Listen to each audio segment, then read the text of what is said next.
We good. As long as it's not past like 5 seconds, no copyright. Anyways, hey, what's up, guys? This is Jussie Fly. I recorded earlier. I got the fan hooked up, got the power bank, but that's not what I'm gonna be talking about. Earlier when I was recording, I had my phone in the fan, so all you heard was that. So I'm gonna do it again. All right. Today I'm gonna be talking about video edits, and how-tos, how basically, okay, alright, basically how and how not to edit videos.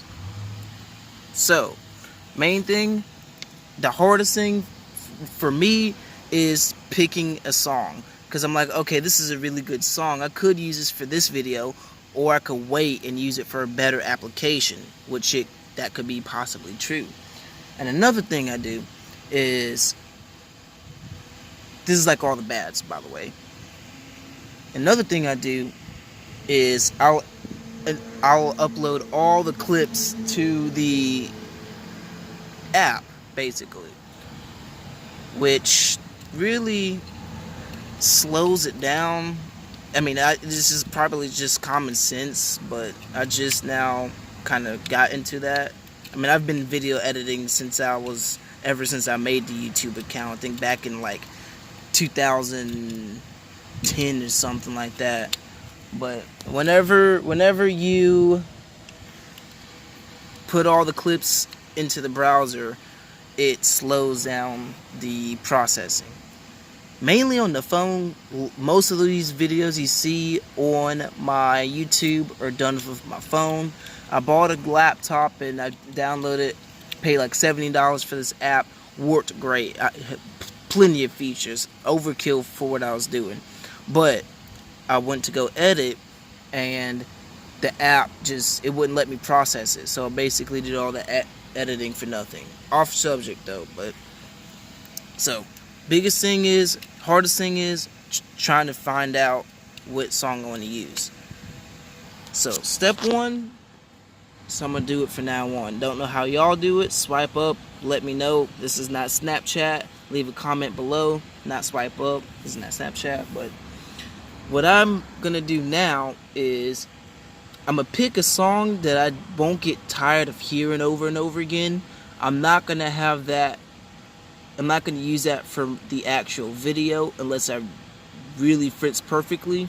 Let's say I use a song called such and such. Just kind of slap it on the line and scroll through the individual videos, preview them, and then I'm like, okay, gonna add that. Like add maybe like 2 or 3 videos at a time, trim them, kind of like rough cut them to that song, but don't like try to spend all your time making it exact.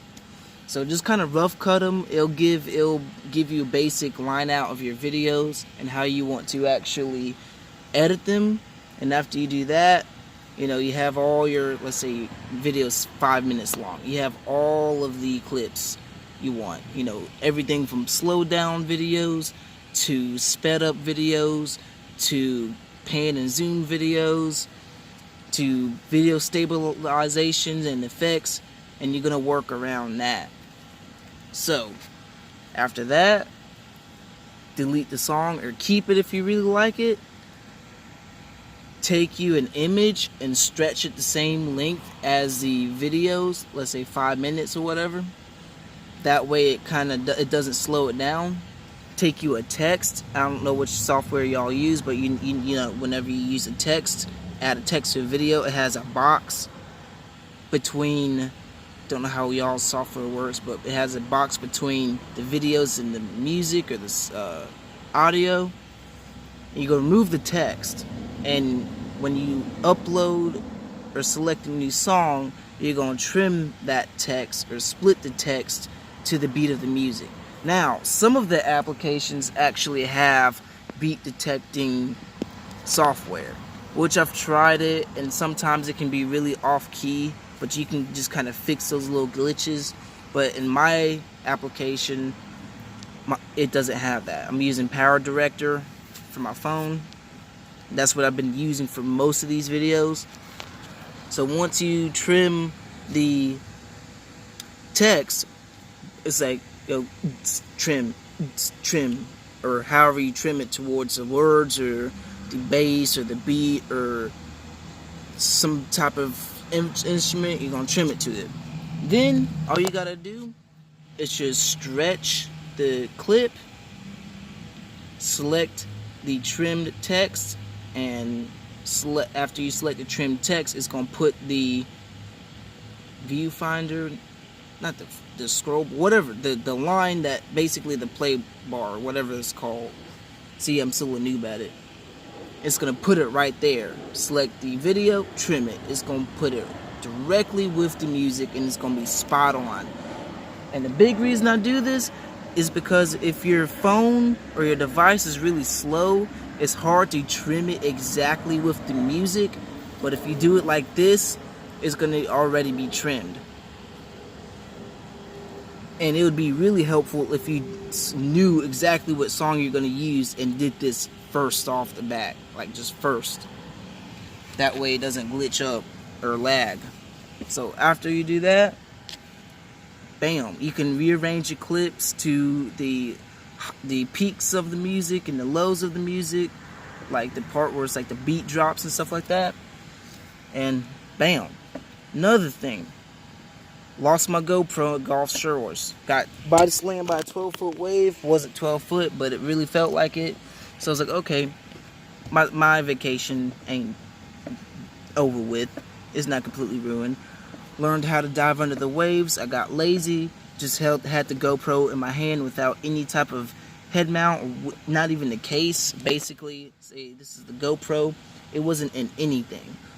And a big wave came. I went to grab the bottom of the ocean or the sand so I don't go backwards, and I lost the GoPro.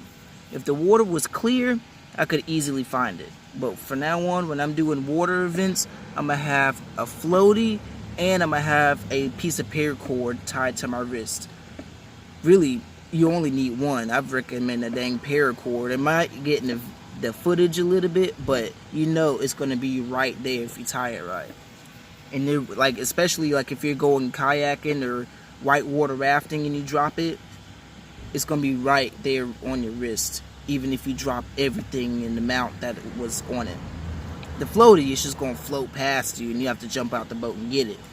But another big tip, get you a thumb drive, like 125 gigabyte, get 2 different SD cards, one that you keep in your phone and one that you keep in the GoPro.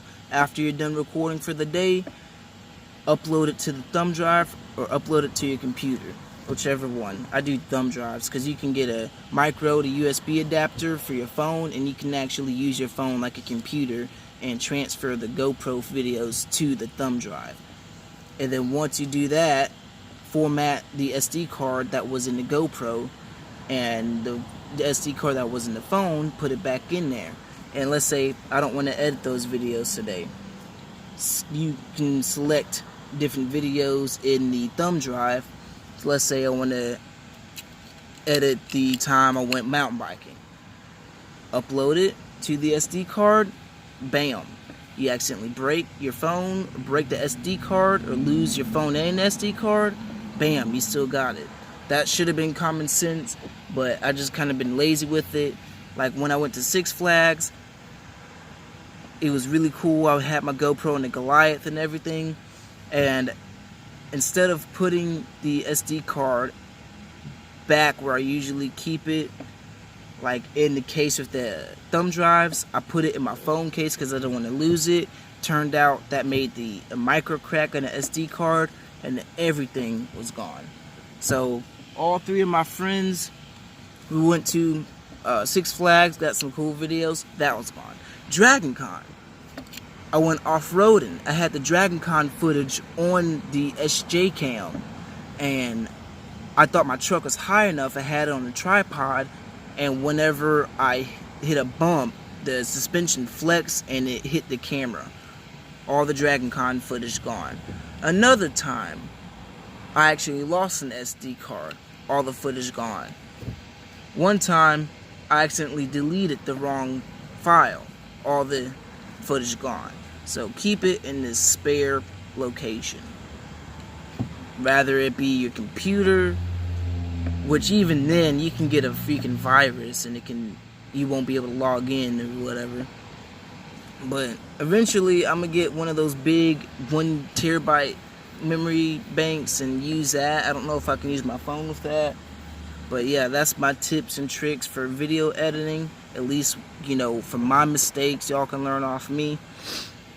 But yeah, for the most part, most of these videos I use PowerDirector on my phone because it's perfectly everything I need. It's not too OP, it's not too simple, it's not too complicated. It's right in the middle, and it's easy to use. And I can literally sit in a truck, camping, you know, waiting in line. I can literally edit it right there on my phone. So thanks for tuning in, and I'll catch y'all later. Cause I'm glad this day about over with. It's been a pretty chill day at work, but I'm still talking. So I'll catch y'all later. Peace.